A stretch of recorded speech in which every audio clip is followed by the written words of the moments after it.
امریکی media report میں دعویٰ کیا گیا ہے کہ کابل میں کالعدم تنظیم کے رہنما ڈاکٹر ایمن الظواہری کو ہلاک کرنے والا امریکی ڈرون قرغیزستان کے ایک ایئر بیس سے لانچ کیا گیا تھا۔ اس سے پہلے یہ افواہیں گردش کرتی رہی ہیں کہ وہ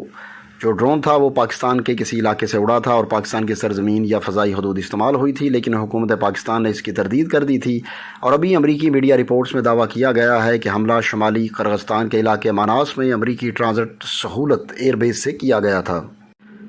امریکی محکمہ دفاع کے مطابق بشکیک بین الاقوامی ایئرپورٹ کے قریب ایک سابق امریکی فوجی اڈہ ہے جسے امریکی فضائیہ چلا رہی تھی اور جون 2014 میں اسے قرغیزستان کی فوج کے حوالے کر دیا گیا تھا۔ تاہم امریکی انتظامیہ ابھی تک یہ بتانے سے انکار کر رہی ہے کہ ڈرون نے کہاں سے ٹیک آف کیا اور کون سا راستہ اور کس ملک کی کس شہر کی فضائی حدود کو استعمال کیا۔ رپورٹ میں یہ بھی بتایا گیا ہے کہ امریکی ڈرون سے فائر کیے جانے والے ہیل فائر میزائل